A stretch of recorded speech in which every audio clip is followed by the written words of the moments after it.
الحمد لله رب العالمين الصلاة والسلام على نبينا محمد وعلى آله وصحبه أجمعين ومن تبعهم بإحسان إلى يوم الدين. رب اشرح لي صدري ويسر لي أمري واحلل عقدة من لساني يفقه قولي فأعوذ بالله السميع العليم من الشيطان الرجيم من حمده ونفخه ونفثه. بسم الله الرحمن الرحيم. السلام علیکم ورحمۃ اللہ وبرکاتہ.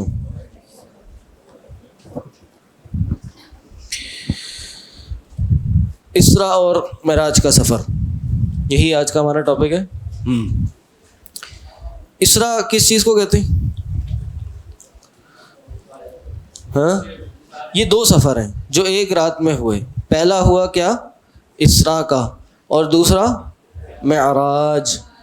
نبی علیہ السلام کا اپنے گھر یا بیت اللہ سے، کہہ لیجیے مسجد حرام کعبہ سے، بیت اللہ سے مسجد اقصی کی طرف جانا، اس کو کیا کہتے ہیں؟ اسراء کہتے ہیں.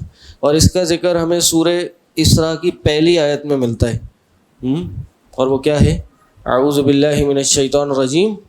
سبحان الذی اسریٰ بعبدہ لیلا من المسجد الحرام الی المسجد الاقصی الذی بارکنا حولہ لنریہ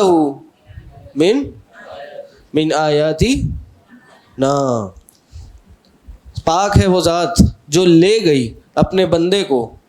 اسریٰ بعبدہ، یہ اس کو لازم کو متعدی بناتے ہوئے کہ اسریٰ بعبدہ، کہ جو اپنے بندے کو لے گئی، لیلاً، رات کے ایک حصے میں، من المسجد الحرامی، مسجد حرام سے، الی مسجد الاقصی، مسجد اقصی کی طرف، جس کی صفت یہ ہے کہ بارکنا حولہ، جس کا ارد گرد جو ہے نا بڑا بابرکت ہے. یعنی یہ بھی ان جگہوں میں سے ہے کہ جن میں اللہ نے بہت برکت رکھی ہے. یہ ہم نے پڑھا تھا نا، باب من تبرک بشجر او حجر ونحوھا، کہ تبرک کے باب میں کہ اللہ تعالیٰ نے کچھ جگہیں بابرکت بنائی ہیں. اس میں جیسے مسجد حرام ہے، مسجد نبوی ہے، اسی طرح یہ مسجد اقصی بھی ہے. اس کو مسجد ایلیا بھی کہا جاتا ہے. ہاں، ایسا ہی ہے، ایسا ہی نام ہے. تو اس کو بھی بابرکت کا ہے. تو اللہ تعالیٰ نے کہا کہ ہم لے گئے رات کو اپنے بندے کو. کیوں لے گئے؟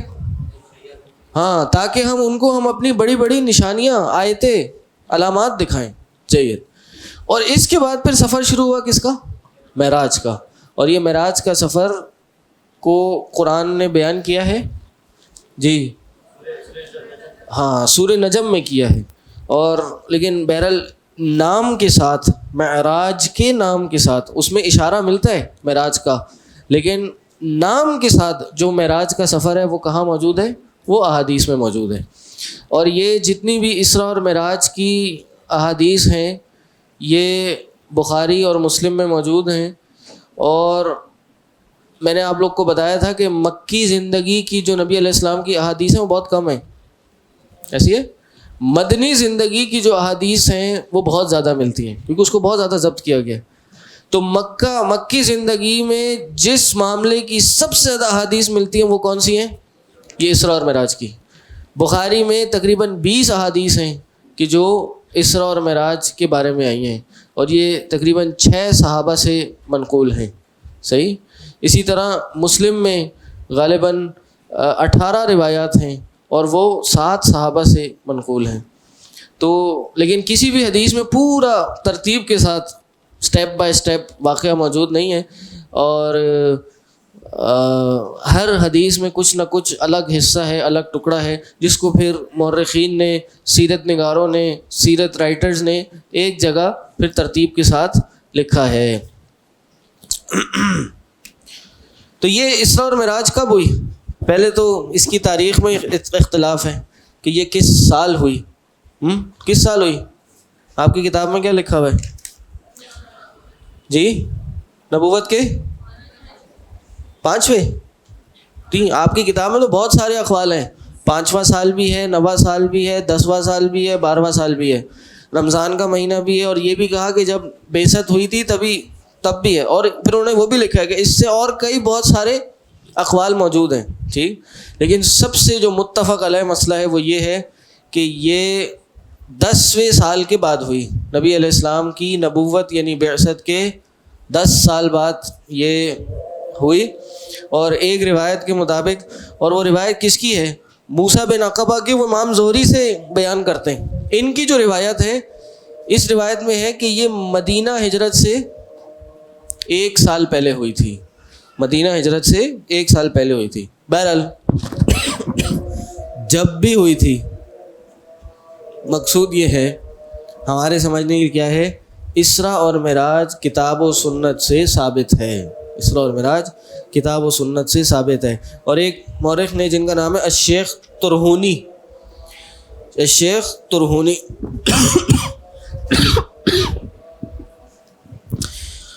یہ کہتے ہیں کہ نبی علیہ السلام کی جو معراج یہ پیر کے دن ہوئی تھی. کس دن؟ پیر کے دن، اور یہ 12 ربیع الاول کا دن تھا. یہ بھی دن مذکور کیا انہوں نے کہ جی 12 ربیع الاول کے دن ہوئی تھی. جی تو روایات کے مطابق یہ جس دن بھی ہوا، یہ رات کو عشاء کے بعد ہوا.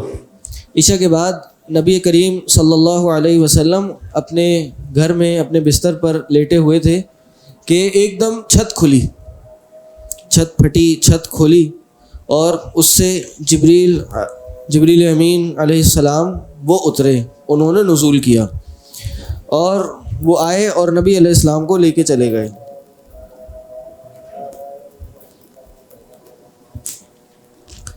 کہاں لے کے چلے گئے؟ ہاں، مسجد حرام، کعبہ کی طرف لے کے چلے گئے، مسجد حرام لے گئے. اور وہاں پہ شق صدر کا معاملہ ہوا. شق صدر کیا ہے؟ سینہ چاک کیا گیا. جی، سینہ زمزم سے دھویا گیا. اور یہ نبی علیہ السلام کا سینہ کتنی دفعہ چاک کیا گیا تھا؟ میرے بھی علم میں یہی تھا کہ 2 دفعہ کیا گیا، لیکن ابھی میں سیرت کا انسائکلوپیڈیا پڑھ رہا تھا دارالسلام کا، تو اس میں انہوں نے لکھا 4 دفعہ ہوا ہے، یہ 4تھی دفعہ ہوا تھا. تو وہ 3 دفعہ کب ہوا تھا وہ میں بہرحال نہیں پڑھ سکا، اوپر پڑھ کے آپ کو بتاؤں گا. تو وہ نبی علیہ السلام کا ان کے مطابق 4تھی دفعہ سینہ چاک کیا گیا، اور اس کو زمزم سے دھویا گیا، اور اس کے بعد ایک سونے کا ایک پیالہ لایا گیا، اور اس میں نبی علیہ السلام کی حدیث ہے کہ وہ علم اور حکمت سے بھرا ہوا تھا. اور پھر وہ نبی علیہ السلام کے سینے میں ڈال دیا گیا، اور نبی علیہ السلام کا سینہ واپس بند کر دیا گیا. اور ظاہر ہے اس کام سے نبی علیہ السلام کو کوئی تکلیف نہیں ہوتی تھی، کوئی پریشانی نہیں ہوتی تھی، کوئی درد نہیں ہوتا تھا اس کے بعد، جیسے عام آپ کے یہاں ٹریٹمنٹس کے بعد تکلیف ہوتی ہے، ایسا نبی علیہ السلام کے ساتھ نہیں ہوا تھا. یہ ایک فرشتہ آ کے کر رہا تھا، ایک معجزہ تھا جو نبی علیہ السلام کے ساتھ ہوا. اور یہ کیوں ہوا؟ 3 دفعہ پہلے ہو چکا، یا 1 دفعہ پہلے ہو چکا، تو اس رات بھی کیوں ہوا؟ کیونکہ اب بڑا عظیم سفر ہونے والا ہے. اللہ کے نبی صلی اللہ علیہ وسلم کو معراج ہونے والی ہے، اللہ کے نبی صلی اللہ علیہ وسلم امامت کرنے جانے والے ہیں. نبی علیہ السلام کا سفر جو ہے مسجد اقصیٰ، جنت، جہنم، 7 آسمانوں تک ہونے والا ہے، یعنی سدرۃ المنتہا تک ہونے والا ہے. تو اس وقت نبی علیہ السلام کا جو دل تھا وہ مزید صاف کرنا تھا، یا سینہ مزید پانی سے دھونا تھا. یہاں ایک سوال یہ بھی ہے، یا نقطہ یہ بھی ہے کہ جبریل امین اس دن چھت توڑ کے کیوں آئے؟ ہاں سوال؟ ہاں براق ہی آئی تھی، براق وہاں سے پھر براق میں ہی گئے تھے. جی چھت توڑ کے کیوں آئے؟ انہوں نے کہا، علماء نے لکھا ہے کہ وہ یہ نشاندہی تھی اس طرف کہ آج کچھ مختلف ہونے والا ہے. آج جبریل امین خلاف واقع جس طرح ہمیشہ آتے ہیں اس طرح نہیں، مختلف طریقے سے آئے ہیں. تو آج معاملہ کچھ اور ہونے والا ہے، اور آج شک صدر کا معاملہ بھی ہونے والا ہے. یہ علماء نے لکھا ہے. تو نبی علیہ السلام کہتے ہیں، حضرت انس کی روایت ہے کہ میں دابہ، یعنی وہ کہہ لیں کہ براق پہ بیٹھا، ایک دابہ، ایک جانور جس کا نام براق تھا. اور براق کی کیفیت کیا بتائیے کہ یہ گدھے سے تھوڑا سا بڑا اور خچر سے تھوڑا چھوٹا تھا، اور اس کی سفید رنگ کا تھا، اور اس کی سپیڈ جو تھی وہ کیا تھی؟ ایسی سپیڈ تھی، اتنی تیز سپیڈ تھی کہ یہ اگلا قدم اس جگہ رکھتا جہاں تک اس کی نگاہ جا سکتی تھی. یعنی جہاں تک وہ دیکھ سکتا تھا یا جہاں تک نبی علیہ السلام کو دکھ رہا تھا اتنا بڑا وہ سٹیپ لیتا تھا، اتنی تیز اسپیڈ تھی. اس لیے نبی علیہ السلام جب یہ معاملہ کر کے، ابھی اس پہ آئیں گے ہم، تو قریش نے، مکہ نے انکار کر دیا تھا کہ یہ ساری رات میں، ایک رات میں مسجد اقصیٰ ہو کے آ گئے. کتنے دن کا سفر تھا؟ 1 مہینے کا سفر تھا. 1 مہینہ جانا اور 1 مہینہ آنا. یہ ایک رات میں چلے بھی گئے اور آ بھی گئے اور آسمانوں پہ بھی چلے گئے. تو یہ ممکن ظاہر براق اور اس کے ساتھ ہی تھا. تو کہتے ہیں نبی علیہ السلام نے کہا کہ میں اس پہ سفر کیا اور میں بیت المقدس پہنچ گیا. یعنی نبی علیہ السلام مسجد حرام میں تھے، مسجد حرام سے ان کو براق پہ بٹھا کر مسجد بیت المقدس کی طرف لے جایا گیا. اور جب وہاں لے جایا گیا، وہاں بھی بڑا کہتے ہیں روح پرور منظر تھا اور بڑا ہی ایک حسین ماحول بنا ہوا تھا وہاں پر. کہتے میں وہاں گیا تو میں نے وہاں جا کر اپنا جو یہ جانور تھا اس جگہ پر جا کے باندھ دیا جہاں انبیاء کے جانور باندھے جاتے تھے. وہ ایک جگہ تھی، جیسے آپ جانور کو لے کے جائیں تو گھوڑے کو آپ کسی رسی کا کوئی جگہ بنی ہوتی ہے، ادھر جا کے باندھتے ہیں. کہا میں وہاں گیا اور وہاں جا کے باندھا.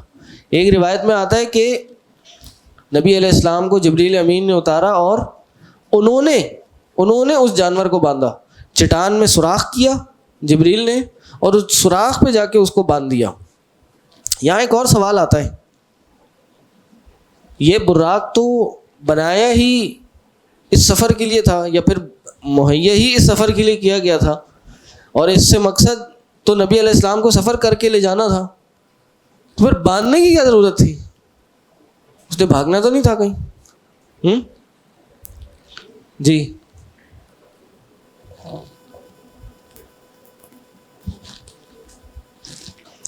اس پہ علماء نے لکھا ہے کہ اس سے تعلیم ہمیں دینا مقصود تھی.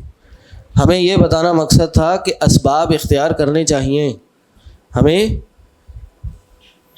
ایسے بلا سبب توکل صحیح نہیں ہے. ہمیں اسباب اختیار کر کے اللہ پہ توکل کرنا چاہیے. جیسے دنیا میں کسی جانور کو باندھا جاتا ہے اور پھر اس اللہ پہ توکل کیا جاتا ہے، یہی تعلیم دی گئی. بھائی دنیا میں آپ اللہ پہ توکل کریں تو پہلے اسباب اختیار کریں، کوشش کریں، محنت کریں اور پھر اللہ سے امید لگائیں. تو کہتے ہیں میں وہاں گیا اور میں داخل ہوا اور میں نے 2 رکعت نماز پڑھی. 2 رکعت نماز پڑھی.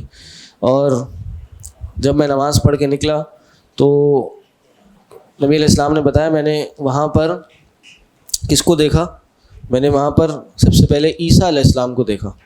عیسیٰ علیہ السلام بہت گورے تھے اور ان کا پیٹ اندر تھا اور گھنگریالے بال تھے ان کے.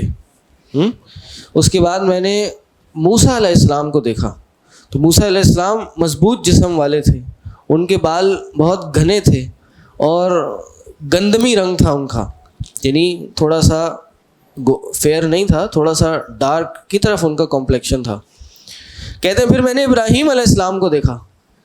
اب آپ دیکھیں یہ رات کا وقت ہے، مسجد یا بیت المقدس میں، مسجد اقصیٰ میں نبی علیہ السلام داخل ہو رہے ہیں اور انبیاء وہاں موجود ہیں اور عیسیٰ موجود ہیں اور موسیٰ موجود ہیں علیہم السلام.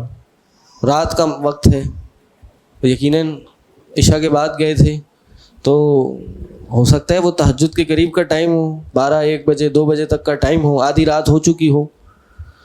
تو کتنا بہترین ماحول ہوگا وہاں پر. نہیں رات کے ٹائم جب آپ کبھی اٹھیں تہجد کے لیے یا آدھی رات کو اٹھیں اور کبھی مسجد میں جانا ہو، مسجد کے صحن میں ہو اور پھر آپ آسمان کو دیکھیں تو کیا انسان کو فیلنگ آتی ہے اس چیز سے. اب آپ غور کریں وہ بیت المقدس میں ہے، وہ جگہ ویسی بابرکت ہے جس کا نام ہی بیت المقدس ہے اور وہاں تمام انبیاء موجود ہیں اور اس میں اولو العزم بھی موجود ہوں گے یقیناً، جس میں موسیٰ علیہ السلام، عیسیٰ علیہ السلام اور پھر ابراہیم علیہ السلام کا بھی تذکرہ ہے. تو ابراہیم علیہ السلام بھی وہاں موجود تھے. نبی علیہ السلام کہتے ہیں کہ میں نے ابراہیم علیہ السلام کو دیکھا اور ان کو دیکھ کر ان کا ایک ایک عضو ایسا لگ رہا تھا کہ وہ بالکل میرے جیسا ہو. یعنی ابراہیم علیہ السلام کی جو مشابہت تھی وہ بالکل نبی کریم صلی اللہ علیہ وسلم جیسی تھی. انہیں کہ ابراہیم علیہ السلام ایسے دکھتے جیسے تمہارا یہ بھائی ہے، یعنی اپنے آپ کی طرف اشارہ کر کے کہا کہ ابراہیم علیہ السلام میرے جیسے دکھتے تھے. تو پھر مجھے کہا گیا بھائی سلام کیجیے ابراہیم علیہ السلام کو. پھر سلام دعا ہوئی اور پھر نبی حضرت ابراہیم نے جواب بھی دیا. نبی علیہ السلام پھر کہتے ہیں، حدیث میں آتا ہے کہ نماز کا وقت ہو گیا اور پھر میں نے تمام انبیاء کی امامت کرائی، تمام انبیاء کو نماز پڑھائی. یعنی آپ دیکھیں تمام انبیاء کھڑے ہیں، نماز کا وقت آیا اور نبی علیہ السلام کو آگے کر دیا گیا. یہ نبی علیہ السلام کی عزت افزائی تھی، نبی علیہ السلام کو رسپیکٹ دینا تھا، ان کی تکریم تھی. جی جی اللہ عالم، مجھے نہیں مل سکا کہ وہ کس طرح سے وہ ماحول بن گیا، لیکن ہم یہی کہیں گے کہ جس طرح اللہ نے ان کو وہاں لانا ممکن ٹھہرایا، اللہ نے ممکن کر دیا. اور سیدھی سی بات ہے، ذرا حیات تو برزخیہ ہے، لیکن وہ وہاں کیسے تھے اللہ عالم. انبیاء کو انہوں نے نماز پڑھائی. اور اس میں اختلاف ہے کہ یہاں سے پھر نبی علیہ السلام معراج پہ گئے. تو جب معراج پہ گئے تو یہ جو امامت تھی معراج پہ جانے سے پہلے تھی یا معراج کے آنے کے بعد تھی؟ یعنی نبی علیہ السلام نے 2 رکعت مسجد اقصیٰ میں نماز پڑھی. امام ابن کثیر کے نزدیک وہ 2 رکعت نماز پڑھ کے معراج پہ چلے گئے، معراج کا سفر شروع ہو گیا. اور امام ابن حجر کے نزدیک معراج کے سفر سے واپس آئے اور پھر انہوں نے انبیاء کی امامت کرائی. ابن کثیر کے نزدیک واپس آ کے کرائی، اور ابن حجر کے نزدیک، ابن حجر کون ہے؟ ابن حجر العسقلانی، یہ صحیح بخاری کے شارح، ان کے نزدیک معراج کے سفر پہ جانے سے پہلے جب مسجد اقصیٰ میں داخل ہوئے تب انہوں نے تمام انبیاء کی امامت کرائی، تب ان کو وہاں پہ نماز پڑھائی. نہیں، فجر کی نماز نہیں تھی. فجر کی نماز سے پہلے تو نبی صلی اللہ علیہ وسلم واپس آ گئے تھے. صبح سے پہلے روایت میں آتا ہے کہ صبح سے پہلے میں اپنی جگہ پر واپس آ چکا تھا. یہ فجر کی نماز نہیں، بس نماز کا وقت ہوا اور انہوں نے نماز پڑھائی. یہ الفاظ ہیں، فحانت وقت الصلاۃ فاتممت، نماز کا وقت آیا اور میں نے امامت کرائی. او کما قال علیہ الصلاۃ والسلام. ٹھیک ہے جی. یہاں سے پھر معراج کا سفر شروع ہوتا ہے. یہاں سے پھر نبی علیہ السلام کو سب سے پہلے کس طرف لے جایا جاتا ہے؟ آسمان دنیا پر. اور آسمان دنیا پر جب لے جایا جاتا ہے تو وہ طویل حدیث ہے کہ اس آسمان دنیا، یعنی جو پہلا آسمان ہے، کتنے آسمان ہیں؟ 7 آسمان ہیں. جو پہلا آسمان ہے اس کو ہم کیا کہتے ہیں؟ آسمان دنیا کہتے ہیں. تو جی تو جب پہلے آسمان پہ گئے تو وہاں پر جو آسمان دنیا کا فرشتہ تھا ان کے دروازے پہ گئے تو دروازے کو کھلوایا گیا.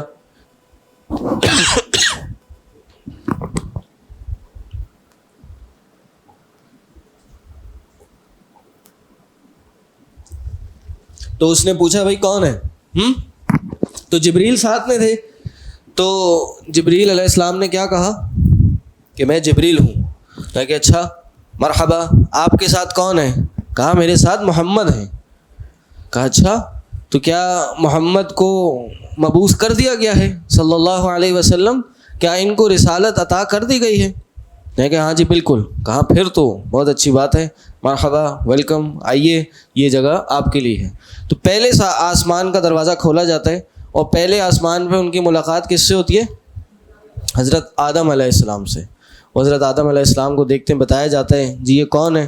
تو آدم علیہ السلام کو دیکھ کر وہ ان کو سلام کرتے ہیں اور آدم علیہ السلام ان کو جواب دیتے ہیں. اور جواب بھی وہ کیا کہتے ہیں کہ تم کتنے اچھے بیٹے ہو.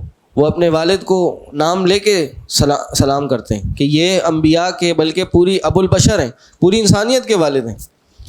تو وہاں پہ ان سے سلام دعا ہوتی ہے. اس کے بعد دوسرے آسمان پہ جایا جاتا ہے.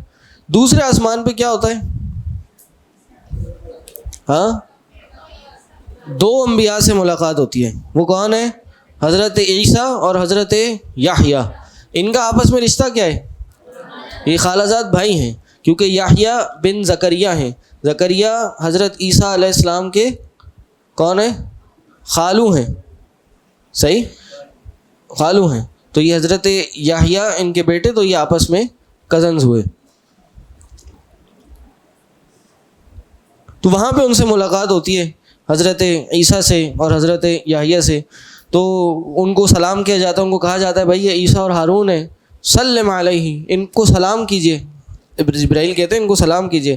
تو واپس وہ سلام کرتے ہیں اور جواب دیتے ہیں مرحبا یابن صالح، مرحبا بابن صالح، یعنی مرحبا، ویلکم ہے آپ کو، خوش آمدید اے نیک بیٹے، وآخی الصالح، اور نیک بھائی. اس طرح سے ان کو جواب دیا جاتا ہے. ایک روایت میں حضرت آدم بھی اسی طرح ہی جواب دیتے ہیں. پھر تیسرے آسمان پہ جایا جاتا ہے. تیسرے آسمان پہ کس سے ملاقات ہوتی ہے؟ حضرت یوسف علیہ السلام سے. اور یوسف علیہ السلام کے بارے میں کیا کہا کہ ان کو آدھا حسن دے دیا گیا ہے. وہ بھی سلام کہتے ہیں ان کو سلام کیجئے. وہ بھی سلام کے جواب میں کہتے ہیں مرحبا یابن صالح بابن صالح واخی الصالح. ان کو بھی کہا جاتا ہے، یہی جواب دیتے ہیں سلام کے جواب میں. پھر اس کے بعد چوتھے آسمان پہ جایا جاتا ہے. چوتھے آسمان پہ کس سے ملاقات ہوتی ہے؟ حضرت ادریس علیہ السلام سے. حضرت ادریس علیہ السلام کے بارے میں یہی تذکرہ ملتا ہے. اور وہ جو سورہ مریم کی آیتیں ہیں کہ کیا ہے وَرَفَعْنَاهُ مَكَانًا عَلِيًّا، کہ ہم نے ان کو ایک بلند مقام عطا کیا. تو بلند مقام کیا تھا؟ وہ یہی بلند مقام ہے کہ ان کو چوتھے آسمان تک بلند کیا گیا. اور وہاں پہ نبی علیہ السلام کی ملاقات حضرت ادریس علیہ السلام سے ہوئی. ان کو بھی کہا گیا سلام کیجیے، اور انہوں نے بھی جواب میں یہی بات کہی. پھر پانچویں آسمان کی طرف جایا گیا. پانچویں آسمان پہ کس سے ملاقات ہوئی؟ ہاں، کس سے؟ ہارون علیہ السلام سے. یہ موسیٰ کون بولا؟ ہاں، ہارون علیہ السلام سے ملاقات ہوئی. ان کے ساتھ بھی یہی معاملہ ہوا، سلام کیا، جواب دیا، اور پھر گئے کس آسمان کی طرف؟ چھٹے آسمان کی طرف. اور چھٹے آسمان پہ کس سے ملاقات ہوئی؟ موسیٰ علیہ السلام سے. اور موسیٰ علیہ السلام کی آپ کو پتہ ہے موسیٰ علیہ السلام کی زندگی نبی علیہ السلام سے سب سے زیادہ مشابہ ہے. موسیٰ علیہ السلام، نبی علیہ السلام، موسیٰ علیہ السلام کی جو امت ہے وہ نبی علیہ السلام کی امت سے یعنی دوسرے نمبر پہ ہے. اور وہاں پہ موسیٰ علیہ السلام سے پھر ان کو سلام کیا گیا اور پھر سلام کا جواب دیا گیا.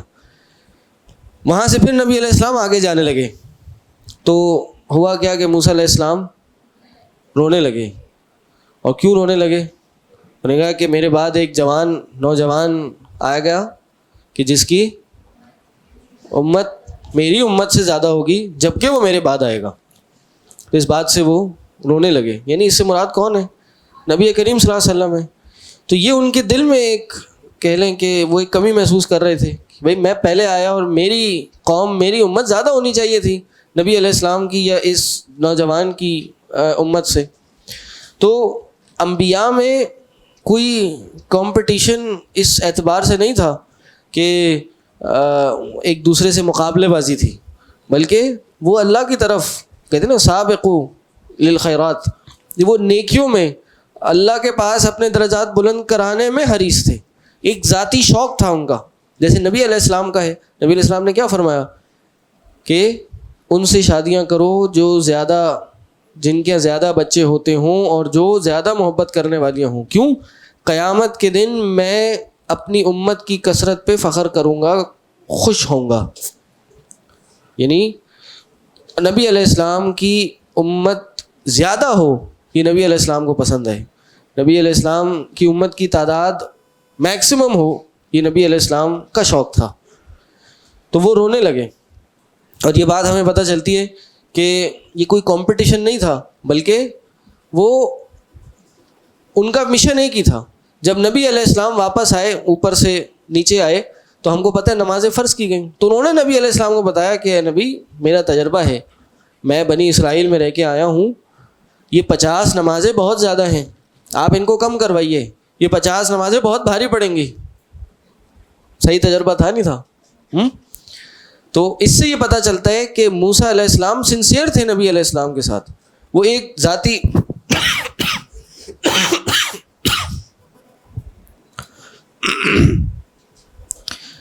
وہ ایک ذاتی شوق تھا یا ایک خواہش تھی، اور لیکن ایسا نہیں ہے کہ وہ ان کی کمپٹیشن میں تھے. تو بہرحال یہاں سے نبی علیہ السلام موسیٰ علیہ السلام سے ملاقات کر کے 7ویں آسمان پہ گئے. تو 7ویں آسمان پہ کس سے ملاقات ہوئی؟ حضرت ابراہیم علیہ السلام سے. اور حضرت ابراہیم علیہ السلام بیت المعمور پہ ٹیک لگائے ہوئے تھے. یہ بیت المعمور کیا ہے؟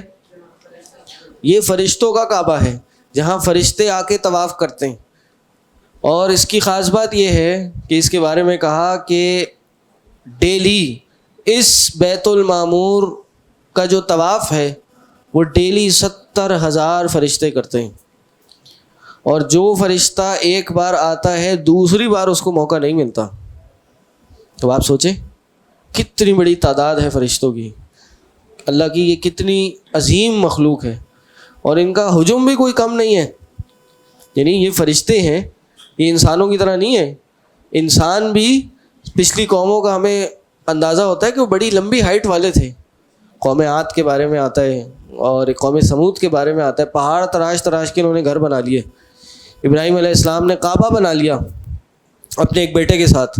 تو اس زمانے میں بھی بڑے مضبوط لوگ ہوا کرتے تھے. تو فرشتے تو ان سے بھی زیادہ ہیں. اللہ کے نبی صلی اللہ علیہ وسلم نے حضرت جبریل کا نقشہ کھینچا ہے. کہتے ہیں میں نے جبریل کو اس کی اصل صورت میں دیکھا، 2 بار دیکھا تھا. کب دیکھا تھا؟ ایک جب پہلی وحی آئی تھی تو کہا میں نے جبریل کو اس کی اصل حالت میں دیکھا. کہا ان کے کتنے پر ہیں؟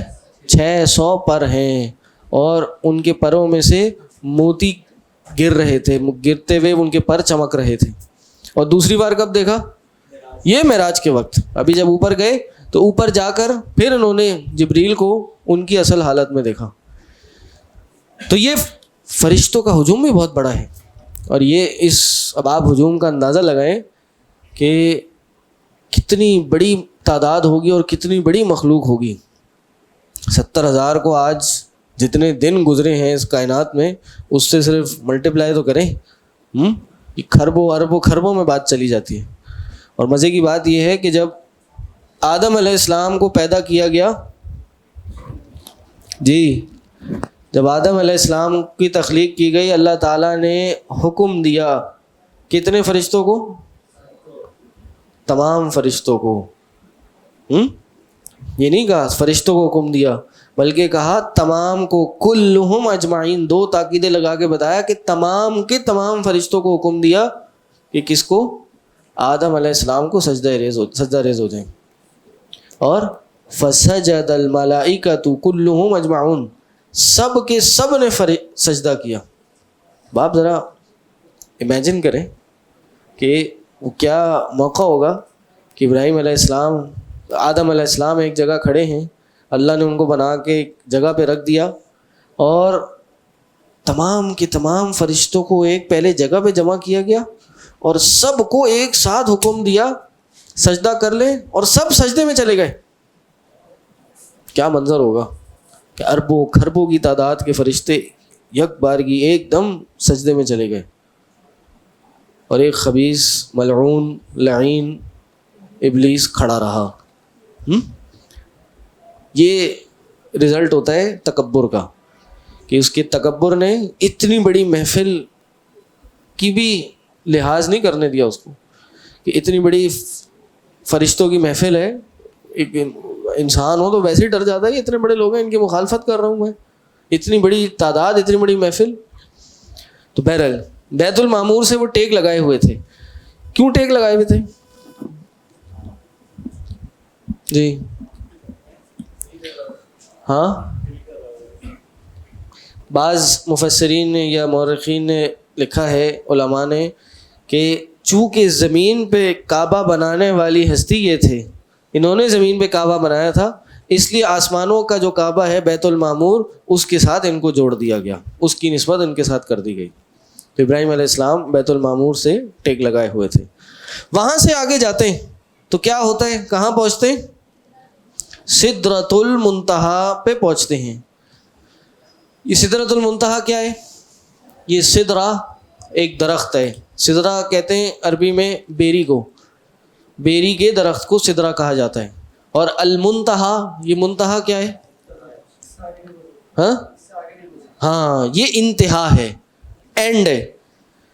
صحابی نے فرمایا ابن عباس نے کہ یہ وہ جگہ ہے کہ جس سے آگے فرشتے نہیں جا سکتے، یہ سدرۃ المنتہا ہے، یعنی اس سے آگے اللہ ہے، اور اگر کسی کو یہ شرف حاصل ہوا ہے، اگر کسی کو یہ اعزاز ملا ہے تو وہ نبی کریم صلی اللہ علیہ وسلم کو ملا ہے کہ وہ سدرۃ المنتہا سے بھی آگے چلے گئے صلی اللہ علیہ وسلم۔ اس کی پھر نبی علیہ السلام نے صفت بتائی کہ سدرۃ المنتہا کیا ہے، بلکہ ابن عباس نے کہا کہ یہ وہ جگہ ہے کہ جب آسمان سے چیزیں، زمین سے آسمان تک اوپر چیزیں چڑھتی ہیں تو یہاں جا کے رک جاتی ہیں اور پھر وہاں سے ان کو لے لیا جاتا ہے، اور آسمان اوپر سے جب نیچے آتی ہیں تو سدرۃ المنتہا پہ آ کے رک جاتی ہیں اور یہاں سے پھر نیچے اس کو لے لیا جاتا ہے۔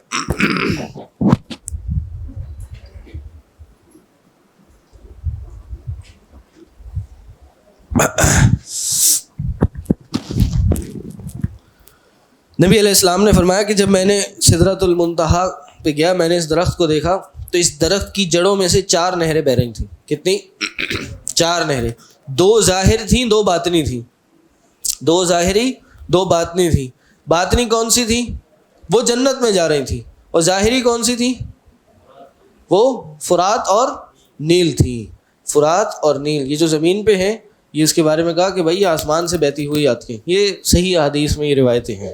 صحیح، جیسے ہم اسراء اور معراج میں یقین رکھتے ہیں، ایمان رکھتے ہیں، اسی طرح اس سے متعلق تمام روایات میں ہمیں یقین رکھنا ہوگا۔ تو بہرحال وہاں پہنچے اور وہاں جا کر اللہ تبارک و تعالیٰ سے نبی علیہ السلام کی ملاقات ہوئی، اور نبی علیہ السلام اللہ تعالیٰ کے کافی قریب پہنچ گئے، اور اللہ کے نبی صلی اللہ علیہ وسلم نے اللہ تعالیٰ کو دیکھا بھی، لیکن وہ جو دیکھنا تھا وہ کون سا تھا؟ دل کی آنکھوں سے دیکھنا تھا۔ بعض روایات میں یہ آتا ہے کہ اللہ کے نبی صلی اللہ علیہ وسلم نے اللہ تعالیٰ کو ان آنکھوں سے دیکھا تھا، جبکہ نبی علیہ السلام نے کہا کہ وہ نور کیف اراء انا اراہ، وہ کیسے دیکھ سکتا ہوں، وہ تو نور ہے، حجابہ نور، اس کا حجاب ہے وہ نور ہے۔ اسی طرح قرآن کی واضح آیات ہیں کہ لا تدرک الابصار، اس کو یہ جو آنکھیں ہیں یہ اس کا ادراک نہیں کر سکتی۔ تو دنیا میں یا قیامت سے پہلے کوئی بھی انسان اللہ کو دیکھ سکتا نہیں اور نہ دیکھا ہے۔ موسیٰ علیہ السلام نے بھی نہیں دیکھا، اور نبی کریم صلی اللہ علیہ وسلم نے بھی نہیں دیکھا۔ جو دیکھنے کا آتا ہے وہ کیا آتا ہے؟ دل کی آنکھوں سے دیکھا۔ دل کی آنکھوں سے دیکھنے کا کیا مطلب ہے؟ اللہ کی صفات کو، اللہ کی معرفت، اللہ کے وجود کو انہوں نے محسوس کیا، یہ دل کی آنکھوں سے دیکھنا ہے۔ تو اس لیے اس میں صحابہ کا بھی اختلاف ہوا کہ اللہ کے نبی صلی اللہ علیہ وسلم نے اللہ کو دیکھا تھا یا نہیں دیکھا تھا۔ بہرحال وہاں گئے تو وہاں جا کر انہوں نے ایک مکالمہ ہوا اللہ تعالیٰ سے، نبی علیہ السلام کا بات چیت ہوئی، تو اس میں نمازوں کا تحفہ ملا، اور پھر یہ جب مکالمہ ہوا تو نبی علیہ السلام واپس اترنا شروع ہوئے، تو واپسی کا گزر کس کے پاس ہوا ہم سب کو پتہ ہے؟ موسیٰ علیہ السلام سے۔ تو موسیٰ علیہ السلام نے پوچھا بھائی آپ کو آپ کے رب نے کیا حکم دیا؟ انہوں نے کہا بھائی 50 نمازیں دی ہیں دن میں۔ کہ نہیں بھائی یہ آپ کی امت نہیں سہ پائے گی، اس کو کم کرائیے۔ تو روایات میں ہے کہ کچھ علماء نے لکھا ہے کہ جی 10 کر کے کم ہوئی، لیکن کرتے کراتے آخر میں 5 آ گئیں، اور ہر دفعہ موسیٰ کہتے تھے کہ نہیں یہ بھی آپ کی امت نہیں کر پائے گی، واپس جائیے اس کو کم کرائیے۔ لیکن جب 5 ہو گئیں تو پھر کیا ہوا؟ نبی علیہ السلام نے کہا کہ اب مجھے اللہ سے حیا آتی ہے، یہ 5 نمازیں کافی ہیں۔ اس کو لے کر پھر نبی علیہ السلام جو ہیں کہتے ہیں مجھے جنت دکھائی گئی، جنت میں داخل ہوا، اسی طرح کچھ عذاب کی شکلیں دکھائی گئیں، یعنی جہنم میں دکھائی گئی، اب اس کی پھر ظاہر ہے تفصیل ہے، اور پھر نبی علیہ السلام کو واپس لایا گیا۔ اچھا یہ بات سمجھ لیجئے کہ نبی علیہ السلام مسجد حرام سے مسجد اقصیٰ تک کس میں گئے تھے؟ براق میں، اور مسجد اقصیٰ سے معراج کس میں ہوئی؟ براق میں۔ یہی مشہور ہے نا، یہ بات صحیح نہیں ہے، کیونکہ احادیث میں اس کی صراحت نہیں ملتی کہ مسجد اقصیٰ سے جو معراج ہوئی وہ سفر براق پہ نہیں ہوا تھا. یہ امام ابن کثیر نے لکھا ہے کہ وہ سیڑھی تھی جس پہ چڑھے تھے نبی علیہ السلام. اب وہ جس طرح کی سیڑھی تھی ہمیں نہیں پتہ, اللہ اس کو زیادہ جانتا ہے, اللہ عالم. اس پہ نبی علیہ السلام آسمان پہ چڑھے تھے. اور بعض لوگ جو سمجھتے ہیں براق پہ ہے, امام ابن کثیر کہتے ہیں یہ بات صحیح نہیں ہے. جی جی کہہ رہے ہیں کہ کوئی دلیل نہیں ہے اس کی. جب براق کی بھی دلیل نہیں ہے تو ایک سیڑھی تھی, مطلب آپ اوپر چڑھتے ہیں تو اس کو سیڑھی کہتے ہیں. جس چیز سے آپ اوپر چڑھتے ہیں وہ سیڑھی ہے. اب وہ کیسی سیڑھی تھی؟ وہ آپ کی سیمنٹ کی سیڑھی تھی, لکڑی کی سیڑھی تھی, اور ایک لیڈر کی طرح کی سیڑھی تھی, کچھ بھی تھی. ہاں بس اوپر جانے کی جگہ وہ اوپر گئے. کیوں؟ کیونکہ جتنی روایات معراج کی آئی ہیں اس میں یہ نہیں ہے کہ مجھے براق پہ لے جایا گیا. نبی علیہ السلام نے جو صیغے استعمال کیے وہ مجہول کے صیغے استعمال کیے کہ لما عرج بی, جب مجھے معراج ہوئی, مجھے معراج کرائی گئی. کس پہ ہوئی اس کا تذکرہ نہیں ملتا. اور پھر اس کے بعد نبی علیہ السلام واپس آ گئے. اور واپس کا سفر کس طرح ہوا؟ واپس بھی پہلے مسجد اقصیٰ آئے اور پھر مسجد اقصیٰ سے بیت الحرام آئے. اور مسجد اقصیٰ سے بیت الحرام جب آئے تو رستے میں کیا ہوا؟ حضرت موسیٰ کو دیکھا تھا؟ نہیں, یہ بات میں بتانا بھول گیا. یہ جاتے ہوئے دیکھا تھا. جب نبی علیہ السلام مسجد حرام سے مسجد اقصیٰ جا رہے تھے تو رستے میں حضرت موسیٰ علیہ السلام کی قبر سے ان کا گزر ہوا. تو انہوں نے دیکھا کہ حضرت موسیٰ علیہ السلام اپنی قبر میں نماز پڑھ رہے ہیں. اور روایت صحیح ہے, محدثین نے اس کو صحیح کہا ہے, یہ روایت صحیح ہے. اب وہ قبر میں نماز پڑھ رہے تو اس کا مطلب کیا ہوا؟ قبروں میں نماز پڑھنا جائز ہو گیا؟ قبرستان میں نماز پڑھنا جائز ہے؟ بھائی وہ جو حیات ہے وہ دنیاوی حیات تو نہیں ہے, وہ برزخی حیات ہے. دنیا کی زندگی میں آپ زندہ ہو تو آپ کے لیے قبرستان میں نماز پڑھنا, قبر کی طرف رخ کر کے نماز پڑھنا, قبر کے اوپر نماز پڑھنا, قبروں کے درمیان نماز پڑھنا, یہ جائز نہیں ہے. اگر آپ نے حضرت موسیٰ علیہ السلام والی اس حدیث پہ عمل کرنا ہے تو اس کے لیے آپ کو آخرت والی زندگی میں جانا ہوگا. پھر آپ بھلے پڑھ لیں وہاں جا کے, کوئی مسئلہ نہیں ہے انشاءاللہ.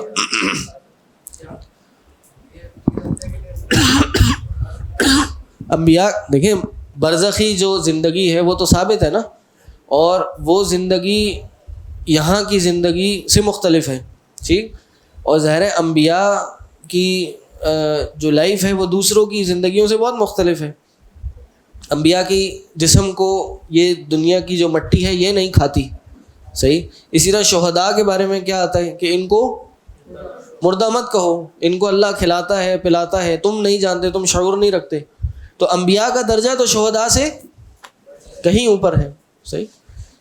تو اس لیے, اور اس سے ہمیں پتہ چلتا ہے کہ حضرت موسیٰ اپنی قبر میں نماز پڑھ رہے تھے, تو اس کا مطلب یہ ہے کہ انبیاء اپنی قبروں میں عبادات بھی کر رہے ہوتے ہیں, صحیح. تو یہ کس نے بتایا ہمیں؟ جی نبی صلی اللہ علیہ وسلم نے بتایا, صحیح. اس کے بعد ابو بکر نے کسی کو دیکھا؟ عمر نے, عثمان نے, حسن حسین نے, عشرہ مبشرہ نے, تابعین میں سے کسی کو نہیں دیکھا. لیکن ہماری انڈیا پاکستان کے مولویوں نے قبروں میں جا کر, قبرستان میں جا کے کہانیاں لکھ دیں کہ فلاں ولی جو تھے قبر میں نماز پڑھ رہے تھے, قبر میں سامنے کی طرف سے جایا کرو, سائڈ کی طرف سے نہیں جایا کرو. جو قبر میں مدفون مردہ ہوتا ہے اس کو تکلیف ہوتی ہے, گردن اٹھا کے اس کو دیکھنا پڑتا ہے. واقعات لکھے ہوئے کہ وہ ہر جمعرات کو جاتے تھے, درخت پہ سفید کپڑا لٹکا دیتے تھے, تو اگلے دن غائب ہو جاتا تھا. ایک دن نہیں لٹکایا تو خواب میں مردہ آ گیا کہ بھائی تم کل رات کیوں نہیں آئے کپڑا لٹکانے, وہ تو میں لے جاتا تھا. ہاں بہرحال یہ ہالی ووڈ اور بالی ووڈ سے انسپائرڈ قصے کہانیاں جو ہیں یہ کتابوں میں موجود ہیں, یہ انشاءاللہ پھر کسی کو آپ دکھائیں گے.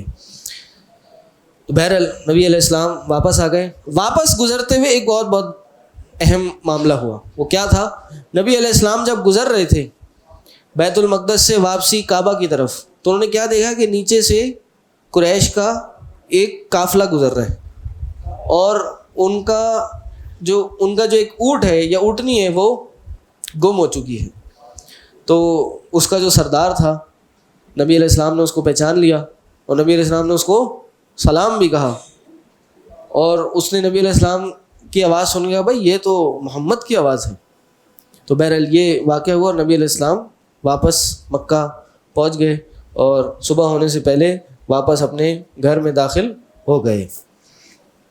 اب جب صبح ہوئی، اب یہ رات کو معاملہ تو بڑا عظیم ہو گیا.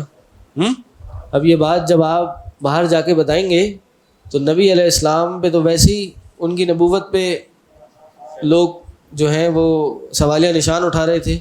اب یہ ایک ایسا واقعہ آ گیا کہ یہ ایک رات میں مسجد حرام سے مسجد اقصیٰ بھی چلے گئے، وہاں سے 7 آسمانوں کا سفر بھی کر لیا، سدرۃ المنتہا بھی پہنچ گئے، جنت جہنم بھی دیکھ لی، واپس بھی آ گئے اور صبح ہونے سے پہلے اپنے گھر میں تھے.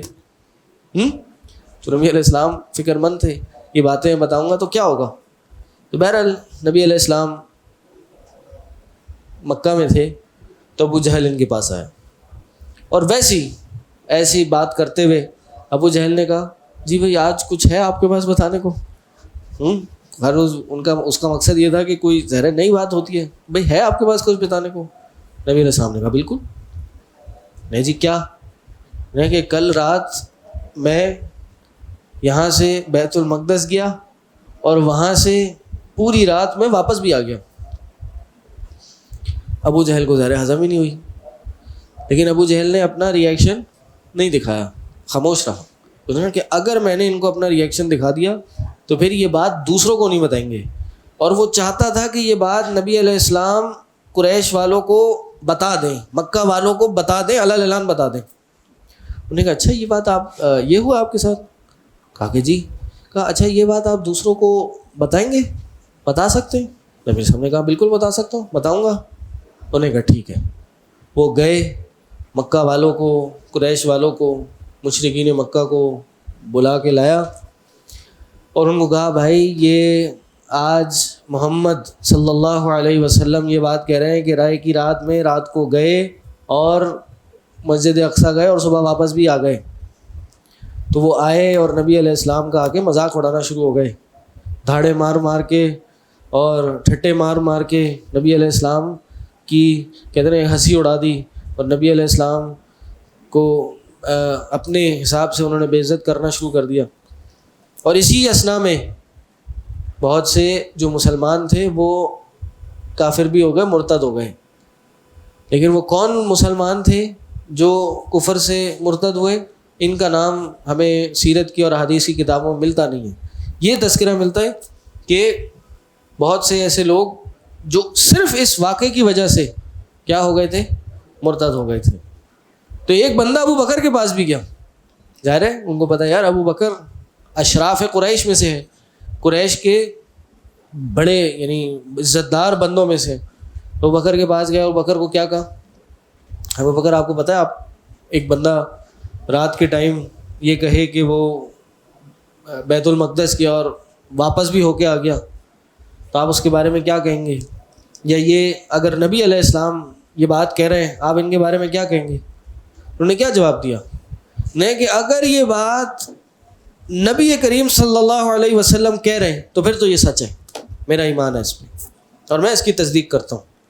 اور تمہیں تعجب میں کیا بات ڈال رہی ہے؟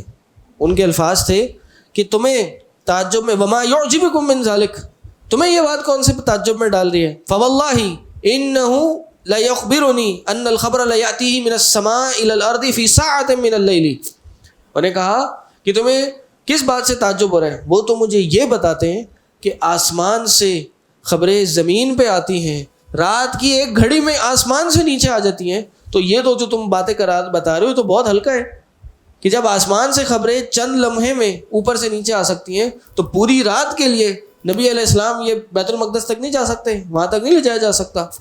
کہا کہ نبی علیہ السلام نے جب یہ بات کہی ہے تو میرا اس پہ ایمان ہے، میں اس پہ یقین رکھتا ہوں. وعلیکم السلام. تو یہ جب بات نبی علیہ السلام کو بتائی گئی، بلکہ خود حضرت ابوبکر نبی علیہ السلام کے پاس گئے اور نبی علیہ السلام کے پاس جا کر ان سے پوچھا کہ کیا ہوا رات کو، اور بیت المقدس کے حوالے سے پوچھا. تو ان کے اوصاف جو بیت المقدس کے اوصاف تھے اس کے بارے میں پوچھا. تو انہوں نے جو جو چیزیں نبی علیہ السلام کے ذہن میں تھیں وہ بتا دیں. تو انہوں نے کہا صدقتا، آپ نے سچ کہا، صدقتا آپ نے سچ کہا. پھر کہا اشہد انک لرسول اللہ، میں اس کی گواہی دیتا ہوں کہ آپ ہی اللہ کے رسول ہیں. یہ وہ مومنٹ تھا جس پہ اللہ کے نبی صلی اللہ علیہ وسلم نے حضرت ابو بکر کو صدیق کا ٹائٹل دیا تھا. صدیق کا مطلب کیا ہوتا ہے جی؟ سچا. جی کتنے لوگ کہتے ہیں سچا؟ جی ہاں، بہت زیادہ سچا یا تصدیق کرنے والا، اتنا سچا کہ تصدیق کرنے والا ہو. ٹھیک، تو اس دن ان کو صدیق کا ٹائٹل دیا گیا. تو بہرحال یہاں پہ پھر جو اسراء اور معراج کا واقعہ ہے وہ ختم ہوتا ہے.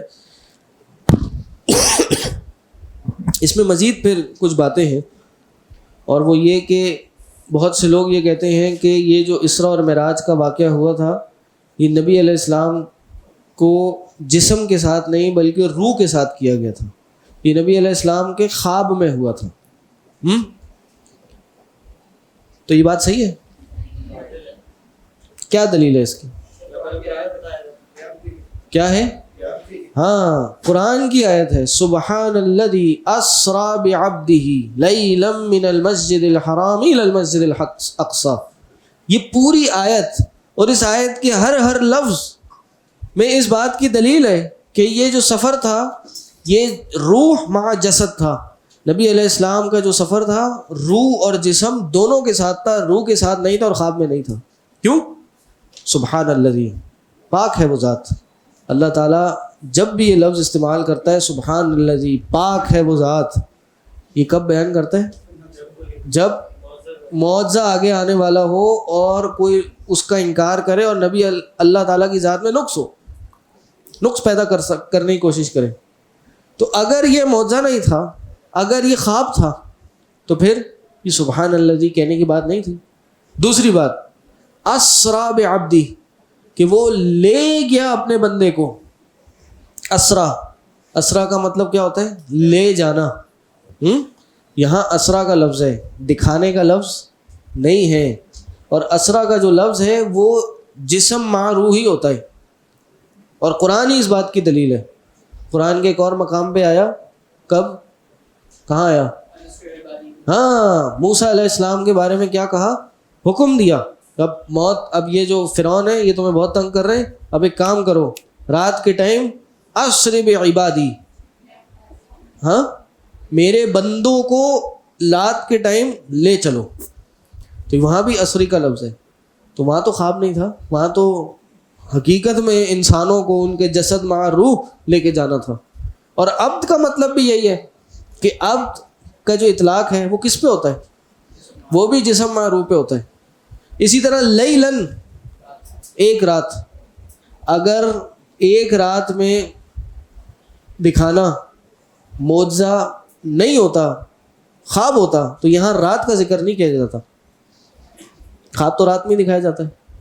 اگر خواب ہوتا تو رات میں ہی ہوتا، تو رات کو کیوں ذکر کیا؟ یا رات کے ایک ٹکڑے کو، لیلن سے مراد ایک ٹکڑا ہے رات کا. کیوں؟ کیونکہ یہی تو معجزہ تھا کہ رات میں لے جایا گیا، رات کے ایک حصے میں لے جایا گیا. اگر خواب ہوتا تو اس میں تو کوئی مسئلہ ہی نہیں تھا. اور لیلا من المسجد الحرام الی المسجد الاقصی، یعنی پورا سفر تھا. اسی طرح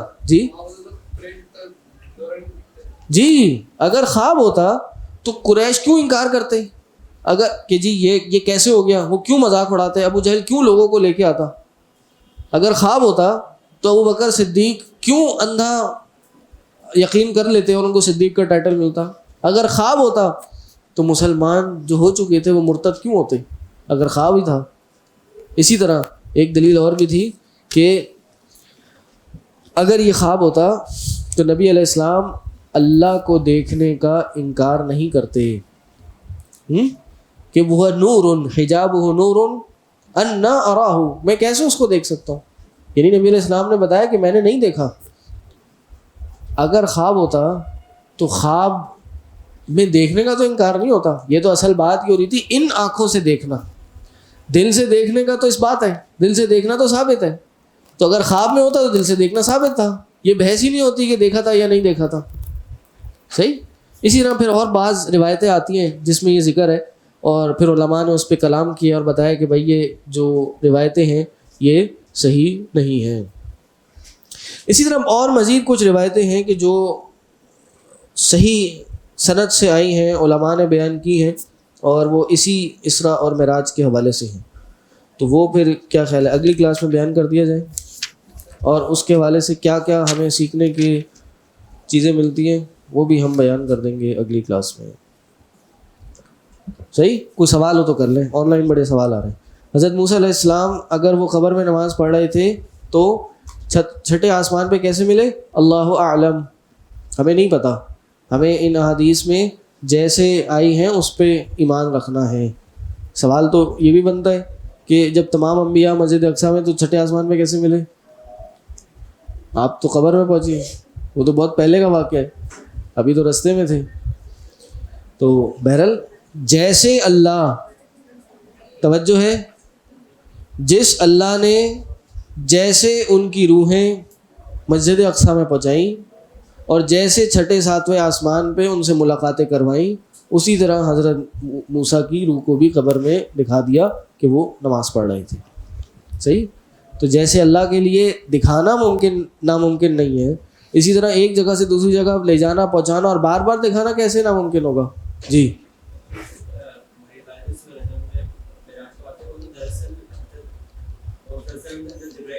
جی جی, آپ کیا سوال ہے؟ ہاں تو یہ اسی کے بارے میں ہے نا.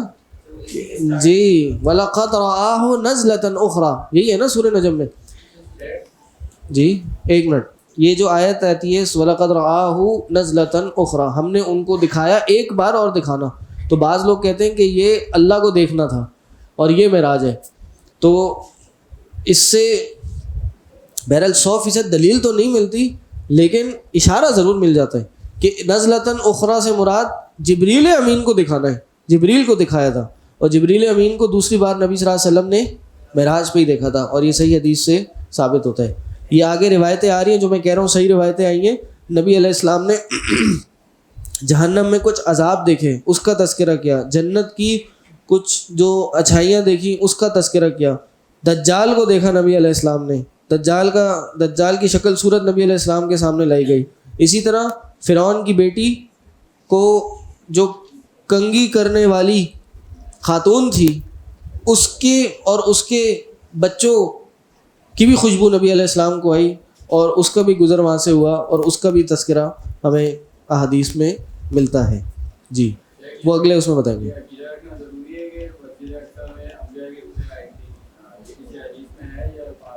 میں وہی کہہ رہا ہوں کہ مجھے بھی نہیں ملا, میں کوئی 2-3 کتابیں تو دیکھ چکا ہوں. انبیاء تھے ادھر اور انبیاء کی امامت کرائی, اور میں نے موسیٰ کو دیکھا, میں نے عیسیٰ کو دیکھا, میں نے ابراہیم کو دیکھا. تو اب وہ روح آئی تھی, روح ماں جسد تھی, اللہ عالم. انبیاء تھے وہاں پہ.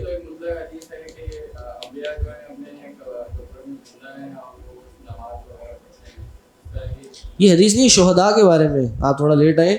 شہداء کے بارے میں ہے کہ شہداء جو ہیں اپنی ان کو مردہ نہ کہو, ٹھیک ہے. لا کیا ہے آیت؟ شہداء لا تقولوا لمن يقتل في سبيل الله امواتا, جو اللہ کے راستے میں شہید ہو گئے, قتل کر دیے گئے, ان کو اموات نہ کہو. ہوتے ہیں وہ, کہو نہیں تم. حقیقت میں ہونا اور کہنے میں فرق ہوتا ہے. ایک آداب بھی تو کوئی چیز ہوتی ہے. صحیح. آپ کے والد کا انتقال ہو جائے, آپ کیا کہیں گے؟ میرا باپ مر گیا. کہیں گے میرے والد صاحب کا انتقال ہو گیا, اس دنیا سے چلے گئے. تو ادب بھی کوئی چیز ہوتی ہے. حقیقت میں تو مر ہی گیا نا باپ. تو یہ اس حوالے سے لا تقولوا, ان کو کہو نہیں.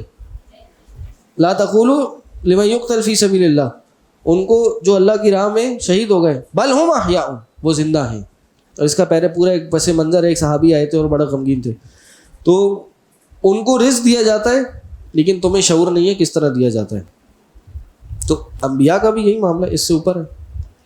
اور یہ حدیث ہے بہرحال انبیاء کے بارے میں خاص آتی ہے. جی آتی ہے حدیث, مجھے یاد آ رہی ہے, اور میں انشاءاللہ دیکھوں گا. تو اس سے یہ لازم نہیں آتا کہ وہ زندہ ہیں قبروں میں, اور دنیاوی حیات ہے یہ.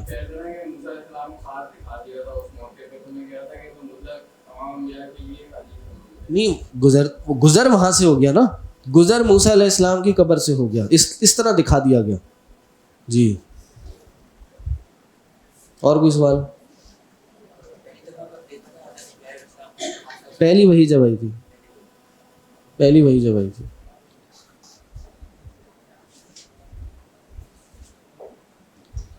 اسائنمنٹ میں ایک سوال تھا کہ غلاموں میں سے پہلے کس نے اسلام قبول کیا؟ اس کا جواب بلال رضی اللہ عنہ ہوگا، کیونکہ زید رضی اللہ عنہ نبوت سے پہلے آزاد ہو گئے تھے. سوال ہے جواب ہے؟ مسجد اقصی دکھائی گئی تھی جب اس کے بارے میں پوچھا گیا، ڈیٹیل جب پوچھی. ہاں یہ بات رہ گئی بیچ میں، جزاک اللہ، کہ جب قریش مکہ نے اس حوالے سے پوچھا تو انہوں نے کہا اچھا بھائی تم دیکھ کے آئے ہو نا، ایک کام کرو بتاؤ کیا دیکھ کے آئے ہو، مسجد اقصی کی ڈیٹیلز بتاؤ ہمیں. تو نبی علیہ السلام کو ڈیٹیل میں مسجد اقصی کو دیکھ کے تھوڑی آتے کیسا دروازہ تھا، کیسی چوکھٹ تھی، کیا معاملات تھے. لیکن نبی علیہ السلام نے کہا کہ اللہ نے جب یہ سوال آیا تو اللہ نے میرے سامنے مسجد اقصی کی جو تفصیلات تھیں، اس کا جو اوصاف تھے، ایٹریبیوٹس تھے، میرے سامنے واضح کر دیے. میں ایک ایک کر کے وہ اوصاف بتاتا چلا گیا، اور وہ ظاہر صحیح اوصاف تھے، اور وہ اس کی تصدیق کرتے چلے گئے. اور انہوں نے کہا کہ بھائی یہ بات تو صحیح کہہ رہے ہیں. اسی طرح جو رستے میں قافلہ ملا تھا، اس کا کیا ہوا تھا؟ وہ قافلہ بھی اسی لیے دکھایا گیا تھا کہ وہ قافلہ مدینہ پہنچ رہا ہے. نبی علیہ السلام نے اس کی بھی صفات بتا دی کہ اس کا ہیڈ یہ تھا، اس میں اتنے اونٹ تھے، اونٹ کھو گیا تھا، اور میں نے آواز بھی دی تھی، انہوں نے میری آواز بھی پہچان لی تھی. اور جب وہ قافلہ مدینہ پہنچا، کیونکہ نبی علیہ السلام تو صبح ہونے سے پہلے پہنچ چکے تھے، ان سے پہلے پہنچ چکے تھے، انہوں نے آگے اس کی صفات بتا دی، اور وہ صفات بھی سچ ہوئی. لیکن جنہوں نے ایمان نہیں لانا تو وہ ایمان نہیں لائے، کافر ہی رہے. جی مائک میں کیوں نہیں کرتے آپ لوگ سوال؟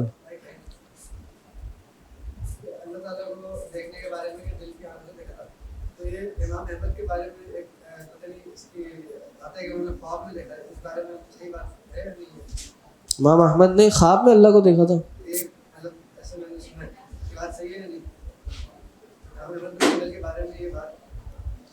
میرے علم میں نہیں ہے ایسی کوئی بات. مسجد اقصی کے بارے میں پوچھا گیا تو اس کی ڈیٹیل آپ نے بتائی، اس کی جھلک دیکھ کر از ٹو یس. حج کے موقع پر جو لوگ کہتے ہیں ان کا سلام ضرور صلی اللہ علیہ وسلم تک پہنچا دیں، کیا یہ درست ہے؟ نہیں، سلام آپ یہیں سے پہنچائیں، یہیں سے پہنچ جائے گا سلام. خاص وہاں جا کر کسی اور کی طرف سے سلام پہنچانا یہ ثابت نہیں ہے.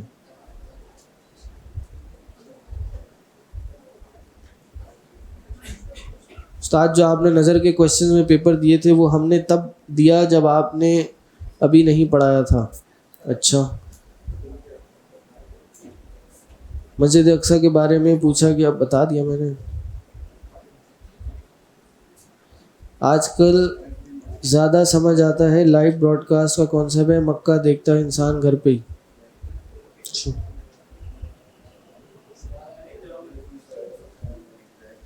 چلیں جی، سبحانک اللہم و بحمدک اشہد ان لا الہ الا انت استغفرک و اتوب الیک. السلام علیکم و رحمۃ اللہ وبرکاتہ.